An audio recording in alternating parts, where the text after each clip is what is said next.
तो बाबू, आज हम लोग बिहार बोर्ड गणित कक्षा 8 के प्रश्नावली 6.1 के प्रश्न को हल करेंगे। प्रश्न कह रहा है कि निम्न में कौन सी संख्या पूर्ण घन नहीं है। यहाँ पर संख्याएं दिया हुआ है। 400 एक नंबर में, 2 नंबर में है, 342 3 नंबर में है, 68 600 है ना, 68,600। चौथा नंबर में 2744 दिया है। पाँचवा नंबर में 800 दिया है। या इनमें से कौन सी संख्या है जो पूर्ण घन नहीं है। देखो, पूर्ण घन बनाने के लिए हम संख्याओं का अभाज्य गुणनखंड करेंगे और तीन संख्याओं का समूह मिलाएंगे। अगर तीन संख्याओं का समूह मिल गया मेरा, तो वो संख्या पूर्ण घन हो जाएंगे, और तीन संख्याओं का समूह नहीं मिला तो वो संख्या पूर्ण घन नहीं होगा।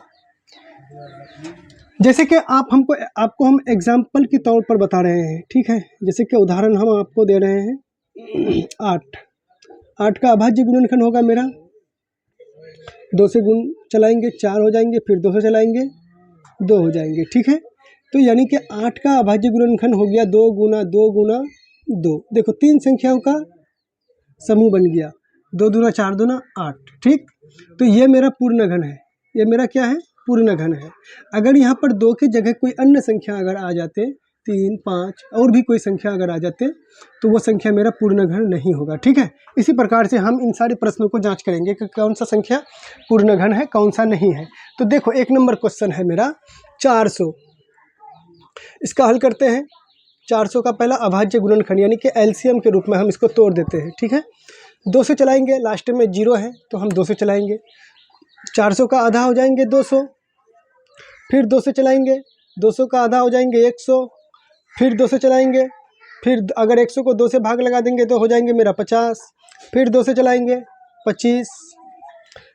अब 2 से नहीं चलेगा 25, ये 3 से भी नहीं चलेगा, 5 से चलेगा, 5 5 है 25।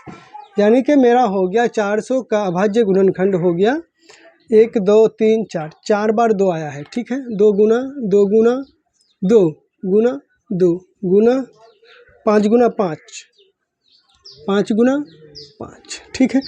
देखो, समूह मिलाओ, इसका समूह तो मिल गया, 2 2 2 3 बार तो मिल गया, लेकिन ये 2 अकेला रह गया, ये 5 भी 2 संख्या में रह गया, इसका समूह नहीं बना, ठीक है। 3 संख्याओं का समूह नहीं बना, इस 2 का भी 3 संख्याओं का समूह नहीं बना, ठीक है।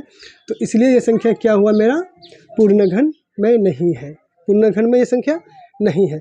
अगर और 2 बार 2 आ जाते और 1 बार 5 आ जाते, तब ये संख्या मेरा पूर्ण घन हो जाता। बात समझ में आई। तो इसलिए 400 जो है पूर्ण घन में नहीं है, ठीक।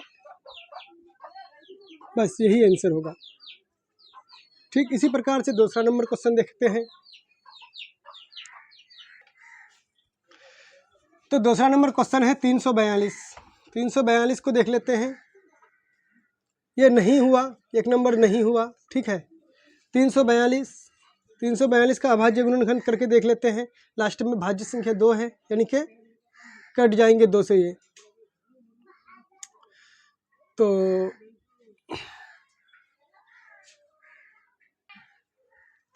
दूसरा नंबर प्रश्न मेरा है 342 का अभाज्य गुणनखंड करते हैं 2 से।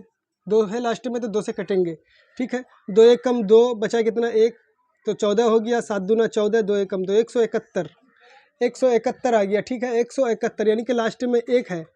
तो अब ये संख्या कितना से कटेगा, 2 से तो कटेगा नहीं, क्योंकि 1 2 से कभी कटता नहीं है, तो इसलिए 2 से नहीं कटेगा। तो 3 से चला करके देखते हैं, 3 से चलेगा। 3 1 3 5 6 15, 3 7 21, ठीक है, कट रहा है, ठीक है।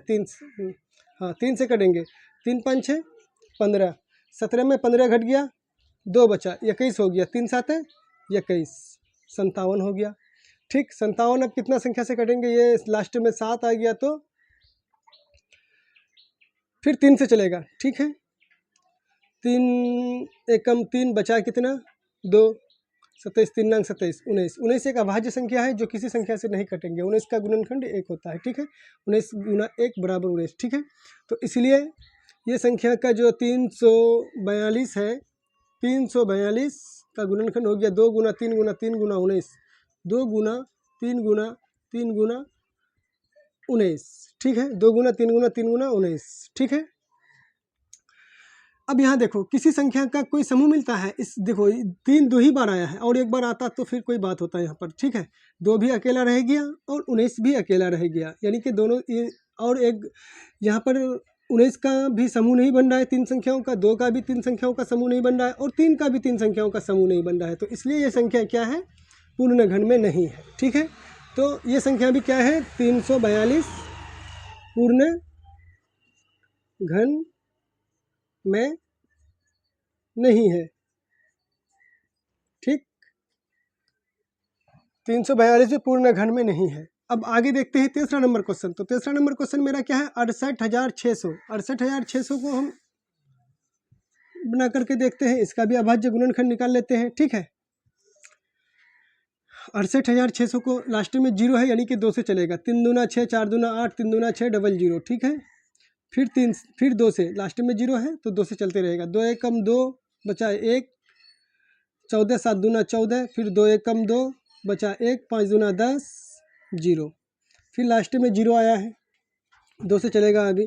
फिर चलाओ 2 से, 8 दूना 16, 17 में 16 घट गया 1, 11, 5 दूना 10, 1 बच गया 15, 7 दूना 14, 5 दूना 10, ठीक है।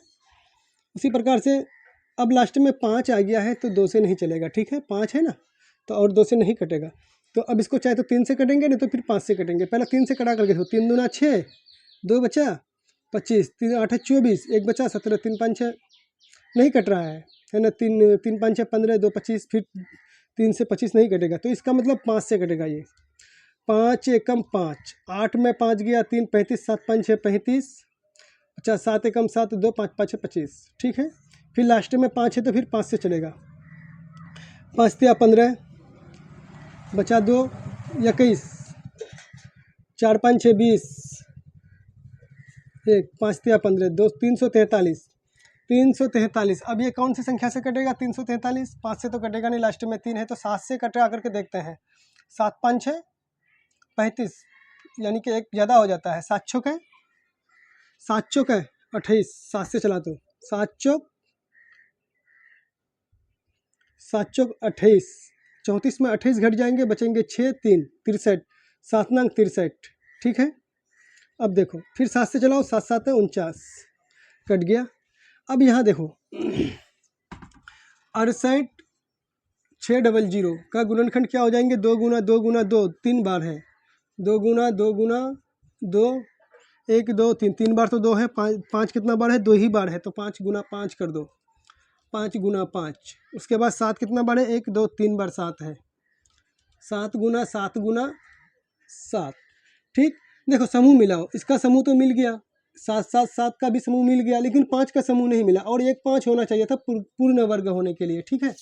और एक अगर 7 होता तभी ये मेरा पूर्ण घन हो जाता, लेकिन 5 2 ही बार है, इसलिए ये भी पूर्ण घन नहीं है, यानी कि 68,600 पूर्ण घन नहीं है, ठीक है, पूर्ण घन नहीं है, ठीक है। इसी प्रकार से 27 44 को हम बना करके देखते हैं। तो 27 44 हम यहाँ देख लेते हैं, ठीक है। 27 44 ये चौथा नंबर क्वेश्चन है। 27 44 का अभाज्य गुणनखंड कर लो पहला। 27 44, चलो लास्ट में 4 है, भाज्य संख्या है तो 2 से कटेगा। 2 एक कम 2, 3 दूना 6, 1 बचा 14, 7 दूना 14, 2 दूना 4, 13 72। फिर लास्ट में 2 है तो 2 से कटेंगे अभी। फिर कितना हो जाएंगे यहाँ पर आपका, 6 दूना 12, 1 बचा 17, 8 दूना 16, फिर 1 बचा 12, 6 दूना 12, फिर 6 आ गया लास्ट में, तब फिर 2 से कटेगा, 2 से चलाओ, 3 दूना 6, 4 दूना 8, फिर 3 343। अब देखो यहाँ पर जैसे कि हमने 343 को देखो, 343 को मेरा 7 से कटा है, तो यहाँ फिर 343 आ गया, तो 7 से चलेगा। 7 चौका 28, बचा कितना, 34 में 28 कट गया, 6 63 है ना, 7 नंग 63। अब फिर चलाओ 7 से, 7 7 49। तो यहाँ अब देख लो 27 44 का गुणनखंड कितना होगा, 2 गुना 2 गुना 2 गुना 7 गुना 7 गुना 7, यानी कि 2 गुना 2 गुना 2 गुना 7 गुना 7 गुना 7। अब यहाँ समूह मिलाओ, 2 3 संख्याओं का समूह मिल गया, यहाँ पर भी 3 संख्याओं का समूह मिल गया। तो यही वो प्रश्न है जो पूर्ण घन है यहाँ पर, ठीक है। तो 27 44 27 44 है ना, पूर्ण घन है, क्योंकि इनकी जितनी भी अभाज्य संख्याओं का गुणनखंड जो आया, सभी संख्याओं का जो समूह 3 संख्याओं का मिल रहा है, इसलिए ये पूर्ण घन है। इसी प्रकार से हम 846,656 और बाकी सब प्रश्नों को हल करेंगे, ठीक है। इसी प्रकार से पांचवा प्रश्न हम देखते हैं। पांचवा प्रश्न मेरा 800 है, ठीक है। ये पूर्ण घन है या नहीं है, इसको भी हम जांच कर लेते हैं। 800 का अभाज्य गुणनखंड कर लेते हैं। तो 800 का अभाज्य गुणनखंड 2 से चलाएंगे 400, फिर 2 से चलाएंगे तो 200, फिर 2 से चलाएंगे तो 100, फिर 200 चलाएंगे तो 50, फिर 2 से चलाओ 25, 25 को 2 से कटेगा नहीं, अब 5 से कटेगा, 5 5 25, यानी कि 800 का हो जाएंगे आपको 2 गुना 2 गुना 2, कितना बार, 1 2 3 4 5, 5 बार, 5 कितना है, 1 2 2 बार 5 है, 5 गुना 5। देखो इसका समूह मिल रहा है, इन दोनों संख्याओं का समूह नहीं मिल रहा है, और इन दोनों संख्याओं का 3 संख्याओं का समूह मिलना चाहिए पूर्ण घन के लिए, तो नहीं मिल रहा है दोनों संख्याओं का, ठीक है। तो इसलिए जब पूर्ण घन के लिए समूह 3 संख्याओं का एक जैसा संख्या नहीं मिल रहा है, तो वो संख्या पूर्ण घन नहीं है। तो 800 पूर्ण घन नहीं है, ठीक। इसी प्रकार से हम आगे निकलते हैं 46,656 में।